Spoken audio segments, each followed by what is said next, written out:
Technological advances are making so many things possible that couldn't even be imagined years ago.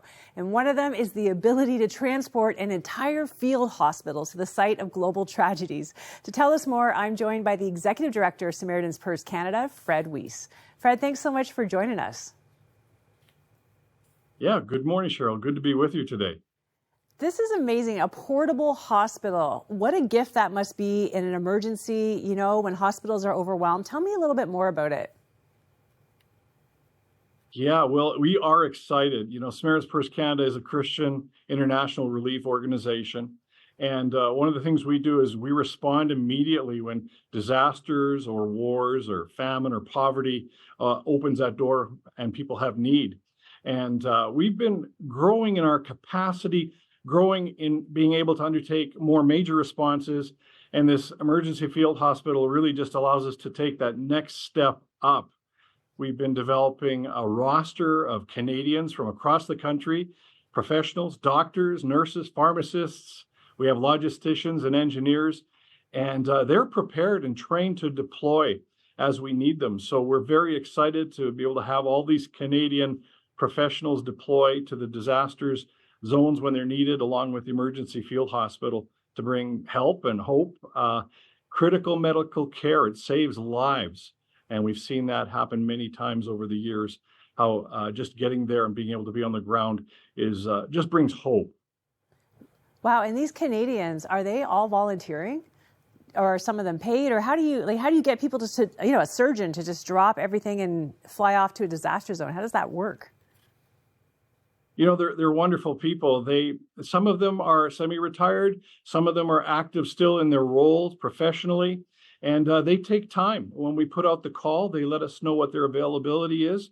And we build the rosters for deployment. Often our people will go for a number of weeks at a time into a disaster zone to serve. And, they're just so gracious. The Lord surrounded us with great people. And we continue to build that roster. We are always looking for people who want to serve alongside our teams. And we just invite anyone who is interested in that to go to SamaritansPurse.ca and see how you might be involved. I love that. The hearts of Canadians are so big. And, when you fly in a hospital to a disaster zone, flying in a hospital anyway cannot be easy. But then you're talking about a disaster zone where there's all kinds of dynamics there. How complicated is that? Yeah, it has its challenges. And so, firstly, we're very prayerful. We work with the local governing authorities to make sure we have an invitation. The local access is always important to us to be able to get in and get our materials in. The nice thing about emergency field hospital is you could take it and deploy it right to where it's needed. And so whether that's dropped in with a plane and then trucked more regionally, we even at times had to bring it in via helicopter to place it in remote areas. But it really allows us to take the help where it's most needed to hurting people. Yeah, and that is so important in a disaster. I know that so many people feel forgotten or left behind. Talk to me a little bit about where you've been able to deploy in the past. Of course, that came from your U.S. office, so now this is a Canadian initiative, which I love. But in the past, where has Samaritan's Purse been able to deploy it? Yeah, I appreciate that question, Cheryl. Well, Samaritan's Purse Canada has had this roster of professionals, and we've deployed alongside our U.S. team and our international teams as they've deployed emergency field hospitals over the previous years. Our first hospital was deployed in 2016 in Ecuador, and since then we've deployed over 20 field hospitals. Our Canadian teams have been participating in that all along. In fact, in Cremona, Italy in 2020, we participated. Of course, in Ukraine, we had more than 5 emergency field hospitals operating simultaneously in various configurations. We had Canadians on the ground serving there. And even last year in Turkey, in Antigua, where the 1,100-bed hospital was really damaged due to the earthquake, we were able to put the field hospital in place right in the parking lot of that hospital and offer full hospital services. I think we treated about 8,000 patients, wow, and our teams performed about 270 surgeries during that time. What is the response you get? I just try to imagine, I'm in a disaster, and of course, everything takes us a longer time to get there than you think when it happens, and minute by minute is taking forever. What is the response you get when this hospital just parachutes into a community and starts helping people?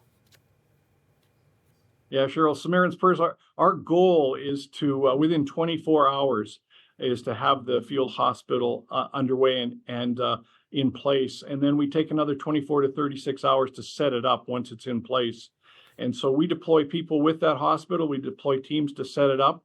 And they really are self-contained units. They're very customizable, anything from a medical clinic to a fully functional hospital that'll serve 200 patients a day, or more than that, in fact.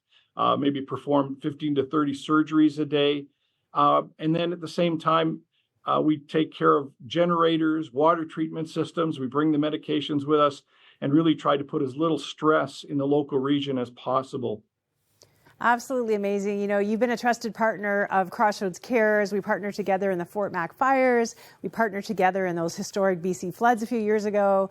You do incredible work, and we're so excited to hear about this new initiative. Congratulations, and thanks so much for joining us today.